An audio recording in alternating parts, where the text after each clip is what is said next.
పెద్ది సుదర్శన్ రెడ్డి ఆరోగ్యానికి సంబంధించి ప్రస్తుతం అప్డేట్ ఇచ్చే ప్రయత్నంలో భాగంగా యశోద ఆసుపత్రి దగ్గర ఉంది ఆర్టీవీ బృందం. సో ఇక్కడ మొదటి నుంచి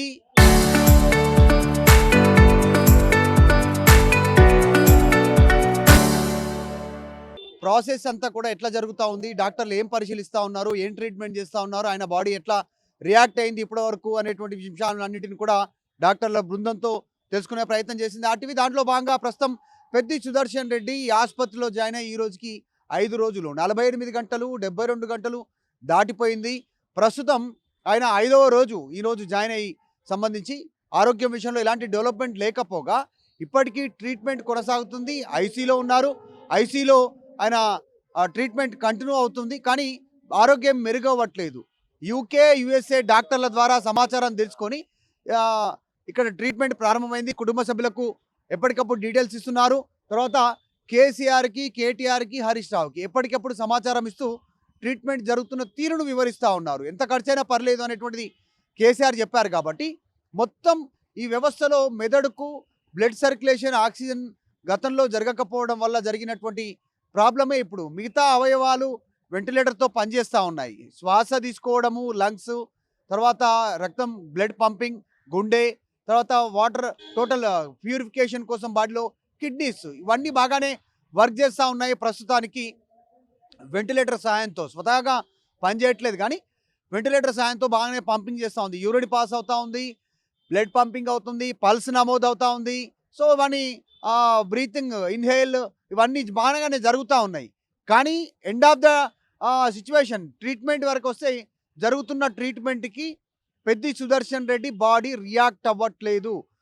ఇంతవరకు ఏ ట్రీట్మెంట్కి రియాక్ట్ అవ్వకపోవడం, ఇంతవరకు ఇచ్చిన మెడికేషన్ కానీ, నిన్న ఇచ్చినటువంటి 2 ఇంజెక్షన్ల విషయంలో కానీ, సో ఇవన్నీ కూడా వర్కౌట్ కాలేదు. ఈ అంశంపైనే ఆందోళన చెందుతూ ఉన్నారు. కుటుంబ సభ్యులతో మాట్లాడుతూ ఉన్నారు. బీఆర్ఎస్ పార్టీ నాయకుల ద్వారా సమాచారం తీసుకుంటున్నారు. మరి ఈ రోజు ఏం జరగనుంది పెద్ది సుదర్శన్ రెడ్డికి? 5వ రోజు సంబంధించినటువంటి ట్రీట్మెంటు ప్రాగ్నోస్టికేషన్ అనేటువంటి ఒక ప్రాసెస్ స్టార్ట్ చేశారు. ఈ ప్రాగ్నోస్టికేషన్ అనేటువంటిది ఏంటి, దీని ప్రాసెస్ ఏంటి అంటే కనుపాపలకు సంబంధించి స్పందన, నొప్పికి, శబ్దాలకు మెదడు స్పందిస్తుందా అనేటువంటిది. ఇది ఫైనల్ సంబంధించినటువంటి దాంట్లో ఇంకొక ఫైనల్ ట్రీట్మెంట్లో భాగంగా ఇది కూడా ఒక భాగం. నిన్న ఇంజక్షన్లు ఇవ్వడం కూడా ఫైనల్ భాగమే. అంటే మెదడు పనితీరు మెరుగయ్యేలాగా నిన్న ఇచ్చినటువంటి ఇంజక్షన్లు మరి ఇంతవరకు నమోదు కాలేదు. సిటీ స్కాన్ అయిపోయింది, ఎంఆర్ఐ అయిపోయింది, ఇంతవరకు నమోదు కానటువంటి సిచ్యువేషన్. మరి ఈరోజు ప్రాగ్నాస్టికేషన్ అనేటువంటి ఈ ప్రాసెస్ ఏదైతే ఉందో, కంటిపాపల సంబంధించినటువంటి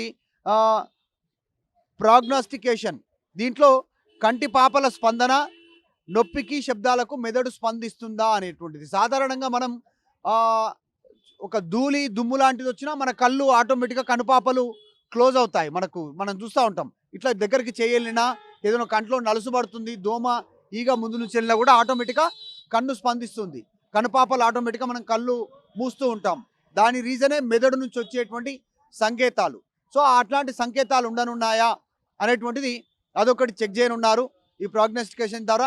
మరొకటి నొప్పికి సంబంధించి మనకేదైనా సాధారణంగా ఇంజెక్షన్ తీసుకున్నా, ఇంకేదైనా కూర్చున్నా బాడీలో అన్ని పార్ట్స్ సంబంధించిన దాంట్లో మెదడు చివుక్కుమంటుంది, కాస్త ఇమీడియట్గా రియాక్షన్ అయ్యే అవకాశం ఉంది. అంటే బాడీ కాస్త నొప్పిని తెలుస్తుందా, నొప్పి అయినప్పుడు బాడీ అంటే ఆయన ఫేస్ ఎక్స్ప్రెషన్స్ చేంజ్ చేయకుండా బాడీ మూమెంట్ ఏమైనా చేంజ్ అవుతుందా, నొప్పి తెలుస్తుందా బాడీకి అనేటువంటిది ఒకటి చెక్ చేయనున్నట్టుగా తెలుస్తూ ఉంది ప్రాగ్నోస్టికేషన్ ద్వారా.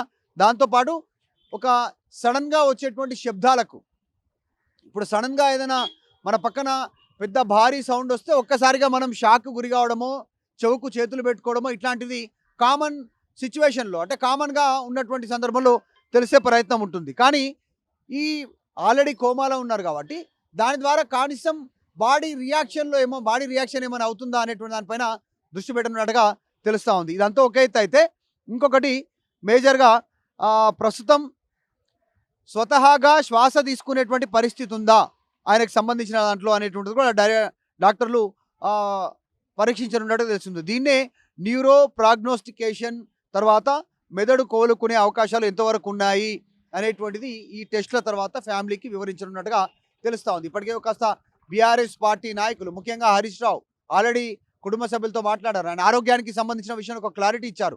ఆ కుటుంబ సభ్యులు, డాక్టర్లు మాట్లాడుకున్న తర్వాత నా ఆరోగ్యానికి సంబంధించిన అప్డేట్ తెలుస్తుంది అనేటువంటిది ప్రస్తుతానికి పెద్ది సుదర్శన్ రెడ్డి ఆరోగ్యం మెరుగు అవ్వట్లేదు. చాలా క్రూషియల్‌గా ఉన్నటువంటి పరిస్థితి ఉంది కాబట్టి కుటుంబ సభ్యులతో మాట్లాడతారు డాక్టర్లు. తర్వాతనే డిసిజన్ ఉంటుంది అనేటువంటిది హరీష్ రావు చెప్పారు కాబట్టి చర్చ అయితే కొనసాగుతా ఉంది. డాక్టర్లు యూకే డాక్టర్లతో చర్చిస్తున్నారు. యూఎస్ఏ డాక్టర్లతో చర్చిస్తున్నారు. అప్డేట్ చేస్తా ఉన్నారు. దీనికి సంబంధించి రిపోర్ట్స్ పంపుతా ఉన్నారు. వాళ్ళు ఇచ్చిన సూచనలు, సలహాలు ఇక్కడ ఇంప్లిమెంట్ చేస్తా ఉన్నటువంటి పరిస్థితి.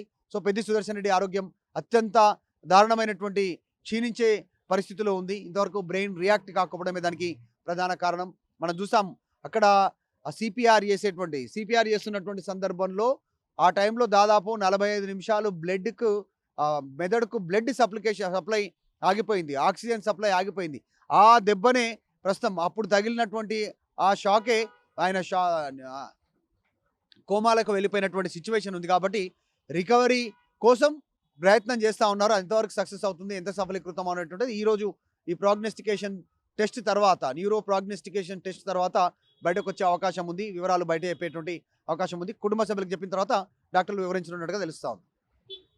పెద్ది సుదర్శన్ రెడ్డి ఆరోగ్యానికి సంబంధించి ప్రస్తుతం అప్డేట్ ఇచ్చే ప్రయత్నంలో భాగంగా యశోద ఆసుపత్రి దగ్గర ఉంది ఆర్టీవీ బృందం.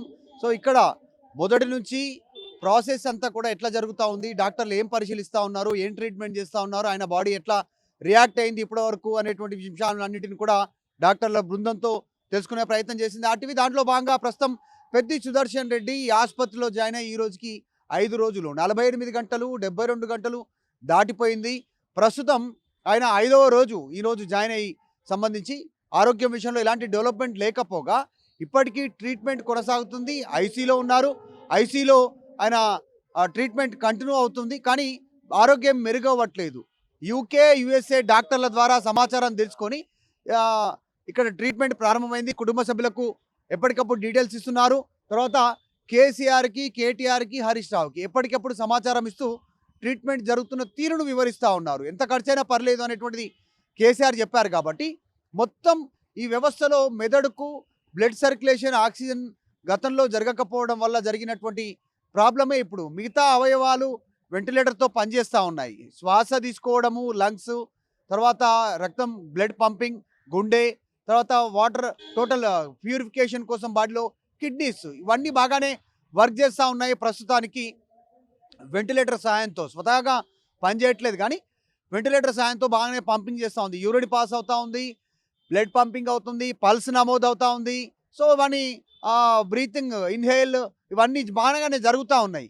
కానీ end of the situation treatment వరకు వస్తే జరుగుతున్న ట్రీట్మెంట్కి పెద్ది సుదర్శన్ రెడ్డి బాడీ రియాక్ట్ అవ్వట్లేదు. ఇంతవరకు ఏ ట్రీట్మెంట్కి రియాక్ట్ అవ్వకపోవడం, ఇంతవరకు ఇచ్చిన మెడికేషన్ కానీ, నిన్న ఇచ్చినటువంటి 2 ఇంజెక్షన్ల విషయంలో కానీ, సో ఇవన్నీ కూడా వర్కౌట్ కాలేదు. ఈ అంశంపైనే ఆందోళన చెందుతూ ఉన్నారు. కుటుంబ సభ్యులతో మాట్లాడుతూ ఉన్నారు. బీఆర్ఎస్ పార్టీ నాయకుల ద్వారా సమాచారం తీసుకుంటున్నారు. మరి ఈ రోజు ఏం జరగనుంది పెద్ది సుదర్శన్ రెడ్డికి? 5వ రోజు సంబంధించినటువంటి ట్రీట్మెంటు ప్రాగ్నోస్టికేషన్ అనేటువంటి ఒక ప్రాసెస్ స్టార్ట్ చేశారు. ఈ ప్రాగ్నోస్టికేషన్ అనేటువంటిది ఏంటి, దీని ప్రాసెస్ ఏంటి అంటే కనుపాపలకు సంబంధించి స్పందన, నొప్పికి, శబ్దాలకు మెదడు స్పందిస్తుందా అనేటువంటిది. ఇది ఫైనల్ సంబంధించినటువంటి దాంట్లో ఇంకొక ఫైనల్ ట్రీట్మెంట్లో భాగంగా ఇది కూడా ఒక భాగం. నిన్న ఇంజక్షన్లు ఇవ్వడం కూడా ఫైనల్ భాగమే. అంటే మెదడు పనితీరు మెరుగయ్యేలాగా నిన్న ఇచ్చినటువంటి ఇంజక్షన్లు మరి ఇంతవరకు నమోదు కాలేదు. సిటీ స్కాన్ అయిపోయింది, ఎంఆర్ఐ అయిపోయింది, ఇంతవరకు నమోదు కానటువంటి సిచ్యువేషన్. మరి ఈరోజు ప్రాగ్నోస్టికేషన్ అనేటువంటి ఈ ప్రాసెస్ ఏదైతే ఉందో కంటిపాపల సంబంధించినటువంటి ప్రాగ్నోస్టికేషన్, దీంట్లో కంటిపాపల స్పందన, నొప్పికి, శబ్దాలకు మెదడు స్పందిస్తుందా అనేటువంటిది. సాధారణంగా మనం ఒక ధూళి, దుమ్ము లాంటిది వచ్చినా మన కళ్ళు ఆటోమేటిక్గా కనుపాపలు క్లోజ్ అవుతాయి. మనం చూస్తూ ఉంటాం. ఇట్లా దగ్గరికి చేయలినా, ఏదైనా కంట్లో నలుసు పడుతుంది, దోమ, ఈగ ముందు నుంచి వెళ్ళినా కూడా ఆటోమేటిక్గా కన్ను స్పందిస్తుంది. కనుపాపలు ఆటోమేటిక్గా మనం కళ్ళు మూస్తూ ఉంటాం. దాని రీజనే మెదడు నుంచి వచ్చేటువంటి సంకేతాలు. సో అట్లాంటి సంకేతాలు ఉండనున్నాయా అనేటువంటిది అదొకటి చెక్ చేయనున్నారు ఈ ప్రాగ్నోస్టికేషన్ ద్వారా. మరొకటి నొప్పికి సంబంధించి మనకేదైనా సాధారణంగా ఇంజెక్షన్ తీసుకున్నా, ఇంకేదైనా కూర్చున్నా బాడీలో అన్ని పార్ట్స్ సంబంధించిన దాంట్లో మెదడు చివుక్కుమంటుంది, కాస్త ఇమీడియట్గా రియాక్షన్ అయ్యే అవకాశం ఉంది. అంటే బాడీ కొంత నొప్పిని తెలుస్తుందా నొప్పి అయినప్పుడు బాడీ అంటే ఆయన ఫేస్ ఎక్స్ప్రెషన్స్ చేంజ్ చేయకుండా బాడీ మూమెంట్ ఏమైనా చేంజ్ అవుతుందా నొప్పి తెలుస్తుందా బాడీకి అనేటువంటిది ఒకటి చెక్ చేయనున్నట్టుగా తెలుస్తూ ఉంది ప్రాగ్నోస్టికేషన్ ద్వారా. దాంతోపాటు ఒక సడన్గా వచ్చేటువంటి శబ్దాలకు ఇప్పుడు సడన్గా ఏదైనా మన పక్కన పెద్ద భారీ సౌండ్ వస్తే ఒక్కసారిగా మనం షాక్ గురి కావడమో చెవుకు చేతులు పెట్టుకోవడమో ఇట్లాంటిది కామన్ సిచ్యువేషన్లో అంటే కామన్గా ఉన్నటువంటి సందర్భంలో తెలిసే ప్రయత్నం ఉంటుంది. కానీ ఈ ఆల్రెడీ కోమాలో ఉన్నారు కాబట్టి దాని ద్వారా కనీసం బాడీ రియాక్షన్ ఏమైనా అవుతుందా అనేటువంటి దానిపైన దృష్టి పెట్టనున్నట్టుగా తెలుస్తూ ఉంది. ఇదంతా ఒక ఎత్తు అయితే ఇంకొకటి మేజర్గా ప్రస్తుతం స్వతహాగా శ్వాస తీసుకునేటువంటి పరిస్థితి ఉందా ఆయనకు సంబంధించిన దాంట్లో అనేటువంటిది కూడా డాక్టర్లు పరీక్షించనున్నట్టు తెలుస్తుంది. దీన్నే న్యూరో ప్రాగ్నోస్టికేషన్ తర్వాత మెదడు కోలుకునే అవకాశాలు ఎంతవరకు ఉన్నాయి అనేటువంటిది ఈ టెస్ట్ల తర్వాత ఫ్యామిలీకి వివరించనున్నట్టుగా తెలుస్తూ ఉంది. ఇప్పటికే కాస్త బీఆర్ఎస్ పార్టీ నాయకులు ముఖ్యంగా హరీష్ రావు ఆల్రెడీ కుటుంబ సభ్యులతో మాట్లాడారు. ఆయన ఆరోగ్యానికి సంబంధించిన విషయాన్ని ఒక క్లారిటీ ఇచ్చారు. ఆ కుటుంబ సభ్యులు డాక్టర్లు మాట్లాడుకున్న తర్వాత నా ఆరోగ్యానికి సంబంధించిన అప్డేట్ తెలుస్తుంది అనేటువంటిది ప్రస్తుతానికి పెద్ద సుదర్శన్ రెడ్డి ఆరోగ్యం మెరుగు అవ్వట్లేదు, చాలా క్రూషియల్గా ఉన్నటువంటి పరిస్థితి ఉంది కాబట్టి కుటుంబ సభ్యులతో మాట్లాడతారు డాక్టర్లు, తర్వాతనే డిసిజన్ ఉంటుంది అనేటువంటిది హరీష్ రావు చెప్పారు. కాబట్టి చర్చ అయితే కొనసాగుతూ ఉంది. డాక్టర్లు యూకే డాక్టర్లతో చర్చిస్తున్నారు, యూఎస్ఏ డాక్టర్లతో చర్చిస్తున్నారు, అప్డేట్ చేస్తూ ఉన్నారు, దీనికి సంబంధించి రిపోర్ట్స్ పంపుతా ఉన్నారు, వాళ్ళు ఇచ్చిన సూచనలు సలహాలు ఇక్కడ ఇంప్లిమెంట్ చేస్తూ ఉన్నటువంటి పరిస్థితి. సో పెద్ది సుదర్శన్ రెడ్డి ఆరోగ్యం అత్యంత దారుణమైనటువంటి క్షీణించే పరిస్థితిలో ఉంది. ఇంతవరకు బ్రెయిన్ రియాక్ట్ కాకపోవడమే దానికి ప్రధాన కారణం. మనం చూసాం అక్కడ సిపిఆర్ చేస్తున్నటువంటి సందర్భంలో ఆ టైంలో దాదాపు 45 నిమిషాలు మెదడుకు బ్లడ్ సప్లై ఆగిపోయింది, ఆక్సిజన్ సప్లై ఆగిపోయింది. ఆ దెబ్బనే ప్రస్తుతం అప్పుడు తగిలినటువంటి ఆ షాకే ఆయన కోమాలకు వెళ్ళిపోయినటువంటి సిచ్యువేషన్ ఉంది. కాబట్టి రికవరీ కోసం ప్రయత్నం చేస్తూ ఉన్నారు. ఎంతవరకు సక్సెస్ అవుతుంది, ఎంత సఫలీకృతం అనేటువంటిది ఈరోజు ఈ ప్రాగ్నోస్టికేషన్ టెస్ట్ తర్వాత, న్యూరో ప్రాగ్నోస్టికేషన్ టెస్ట్ తర్వాత బయటకు వచ్చే అవకాశం ఉంది, వివరాలు బయట చెప్పేటువంటి అవకాశం ఉంది. కుటుంబ సభ్యులకు చెప్పిన తర్వాత డాక్టర్లు వివరించనున్నట్టుగా తెలుస్తూ ఉంది.